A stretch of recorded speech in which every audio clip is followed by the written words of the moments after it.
Right, hi there.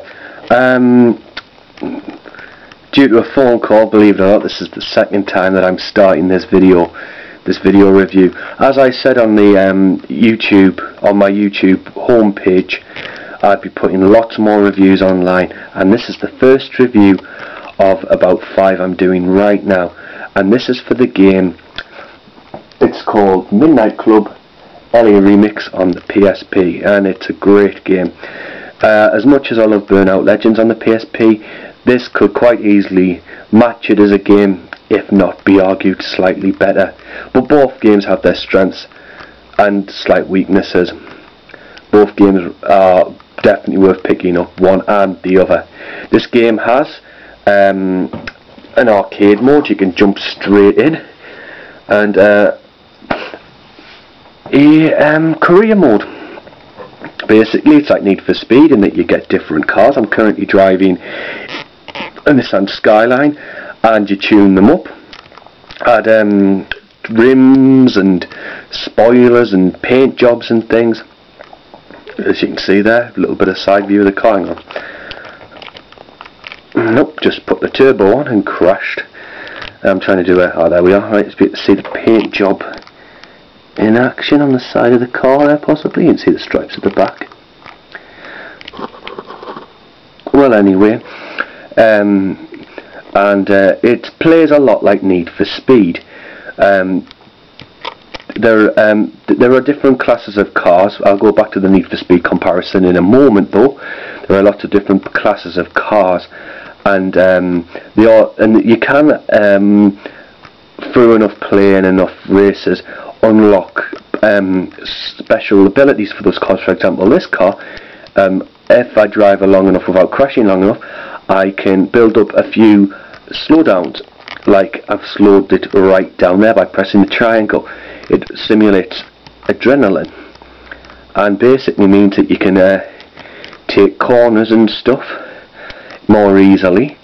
And we go another slow down, and just that red smoke ahead is for a race. I'm not going to race. I'm just going to keep cruising and tell you about the game. So also all the cars have nitro. As always, difficult to play and review. Now, as I say, this game has a similar dynamic to Need for Speed. You race in different races to advance in career mode, get points, get cash for different cars, so you can upgrade them, so you can buy them and upgrade them in looks and tuning. When it comes to tuning, I would highly recommend, I read this before, bought the game, and I've stuck to this, and it's done me well, is always go for auto tuning, so you don't tune don't pick the wrong balance of tuning and have a bad ride. The moment I'm driving I'm driving the Nissan Skyline, and I've got in the garage a Mitsubishi Lancer. I did have a Renault GTI that was all souped up, unleash my inner Java, but I sold it to help buy the Skyline. Now this game, as I say, you do all that Need for Speed type stuff with races. Some races are tournaments, more than one race. Some races you just have points on the map, and all you need to do is go to all the different points on the map in any order, and then there's the final point will appear. So it's a bit different, and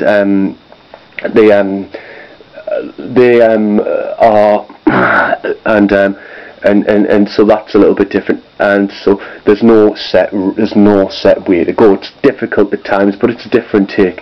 There's various things, such as in the arcade mode you do like some little tag game, capture the flag with cars, which is quite cool. But I'm not going into the modes too much because there is limited time here, and I do want to stick to the main points of the main game for the review. So you've got your unlike Need for Speed, which I do find that after a while of all the buying, doing the races, getting the cars upgraded, etc., etc., the monotonous repetitiveness just seems to come into play. And yes, I am doing really badly. I really ought to concentrate a bit more on the screen. And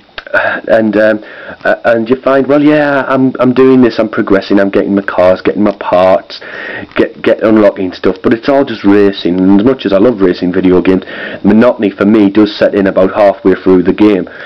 Never had the problem with this. It does have Need for Speed presentation, if you will, in the way the game works, in the way the game progresses, not the gameplay.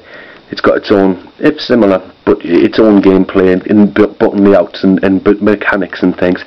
But it's got its Need for Speed-esque presentation, but that boredom that sets in with the other Need for Speeds that I've played, apart from Nitro, which I've just got great game, doesn't set in with this. Now this is an arcade racer. I do like arcade races. For example, I've already reviewed Need for Speed Legend. I've just bought Need for Speed Nitro for the Wii, and that's shaping up to be a fantastic game. May review that in the future. But this game is, I do like, so as I say, I do like the arcade races. Not to say I don't like me more realistic playing things. This, for example, is Colin McRae 4 on the PS2, no PS2 game. I don't like Gran Turismo. I think it's a boredom encapsulated in a disc form, but I can see why people would like it, and well, anyway. But so that's I got that one because I heard Dirt was a bad conversion on the Wii, Colin McRae Dirt. So I thought, well, I did want some rally action. I'd just pick up a really cheap copy of one of the old Colin McRae's on the PS2.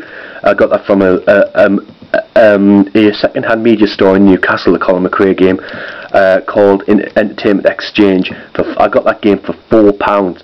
That's a great store, that. But anyway, back to this game. This is, so a lot of people have said, the best racer on the PSP. And I tell you what, it's maybe racing neck and neck with Burnout Legends, but it is so worth your money. Anyway, what rating do I give this game? I give this 9.5 out of 10. I highly recommend you pick it up, and that's the end of review number 1. Thank you, over and out.